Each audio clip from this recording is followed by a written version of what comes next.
Hello, everyone. I'm Leslie Rohde, and welcome to Ask the Lawyers. Today, we're talking about a birth control device that has caused life-changing complications in women across this country. It's called Essure. And our guest today is Jack Hickey with the Hickey Law Firm in Miami. Welcome, Jack. Hi, Leslie. How are you? And I'm doing well. I hope you are too.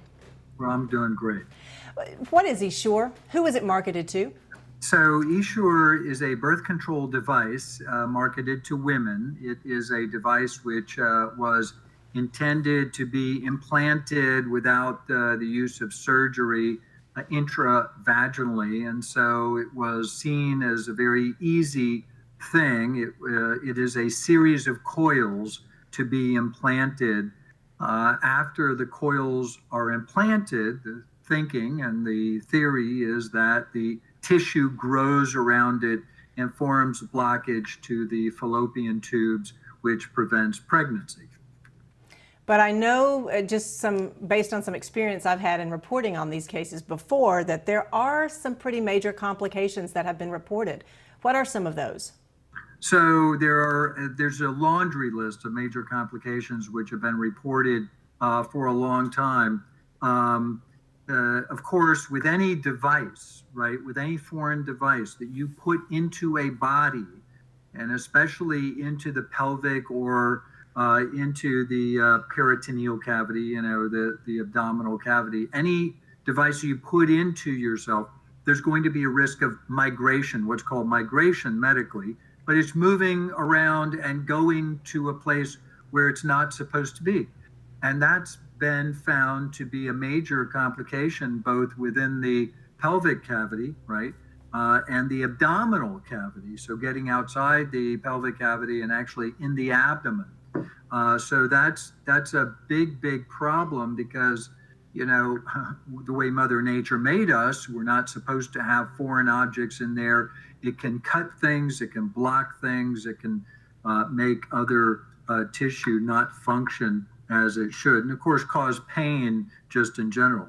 But that's one thing. And of course, perforation, right? Perforation means making a hole in something. So it's been known to perforate the uterus and the fallopian tubes. That in turn, again, perforation, always you want to think about infection, you want to think about bleeding, internal bleeding, very, obviously very problematic. I'm looking at a laundry list here just to remind myself, of course, persistent pain. And then there are more generalized things which have been reported, such as generalized allergic reactions, headache, fatigue, weight changes, hair loss, mood changes, things like that, including depression even. These are things which I would say are harder to link to Essure or any other thing, but it's been known to do that. So you have to, when presented with a picture of someone who does not have depression before, doesn't have much, and then after insertion of this does, you have to strongly consider Essure. But the other things, the migration and the perforation, are very significant, very severe, and very objective. Some of the women I've talked to who had this and had told me that they had complications, things like almost like a metal poisoning or that fatigue you mentioned, similar to like an autoimmune disease. It has to be such a life-changing experience. Right, and part of the frustration in those kinds of things is twofold, or manyfold really. One is that it's a generalized systemic kind of reaction, right? I mean, it's fatigue, it's depression, things like that can be, among the reactions. And the frustrating thing is, at first, the person suffering this, the woman suffering this, won't know. Well, what's happening? Is this, why is this? Is it something I ate this morning? And then it goes on and on and on, many, day after day, maybe week after week, month after month, etc. Then you have to, then they're thinking, wow, it's got to be this thing. It only happened after the Essure was inserted.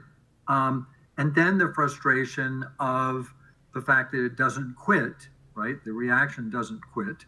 And then the frustration of the physician maybe not listening or not wanting to think that it is the Essure that they inserted, the physician inserted, that caused this. And so there's many layers of frustration here. A long process for sure.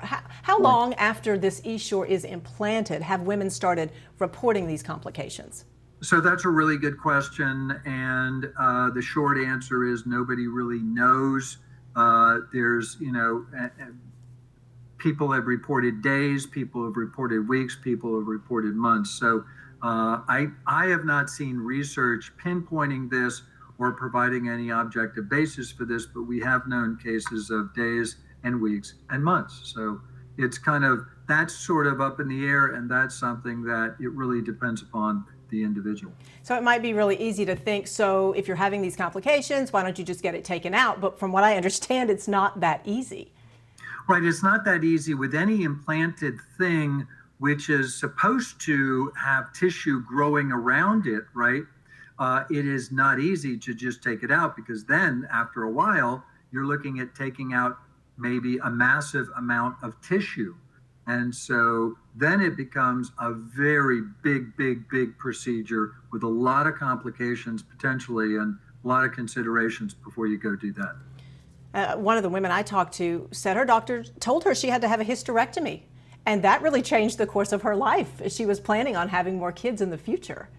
Right, exactly. And what I was saying, then it becomes you're taking out all the structures around, the fallopian tube openings where you deposited it. And so all of a sudden, right, it's a major pelvic abdominal surgery, with all the potential complications from that and the life-changing consequences of hysterectomy, whether partial or complete. Let's talk about the FDA's reaction to all of this. They know about it. When did they learn about these complications, and how did they react? So the FDA's response to this was underwhelming, right? They at first didn't really take it seriously. Those are my words, not the FDA's words, of course. In 2016, I believe it was, they required a black box warning. That's a warning on the box itself. Then they required that it be sold, the Essure be sold only to medical care providers.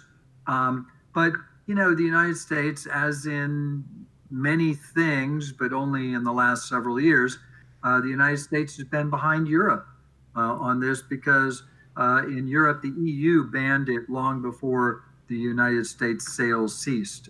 Bayer is the company, the big pharmaceutical company out of Germany, which bought the company which owned and developed Essure, bought it some years ago. And Bayer has announced in 2018 that it was going to cease sales of Essure.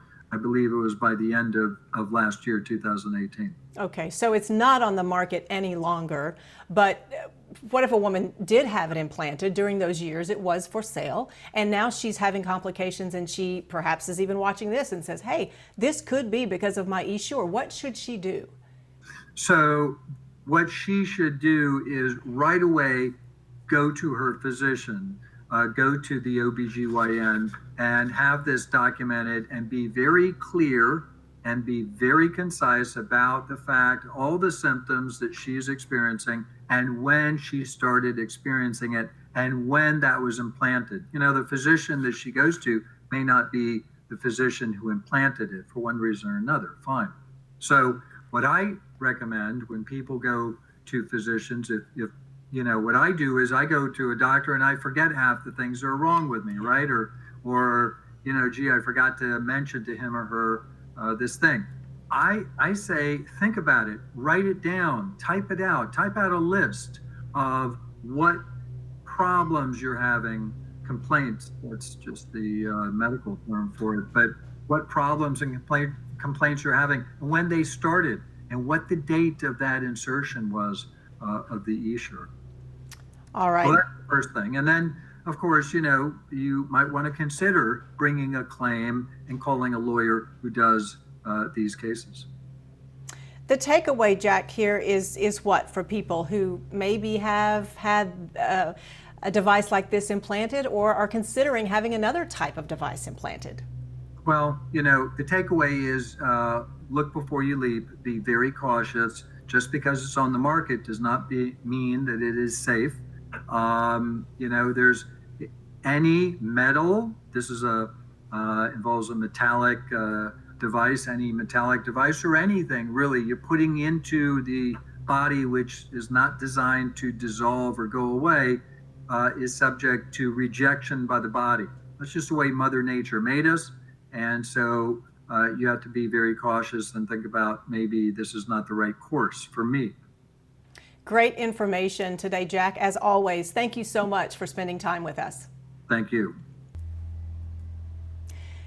Thanks so much for watching, everyone. I'm Leslie Rohde for AskTheLawyers.com, where you can choose a lawyer that lawyers choose.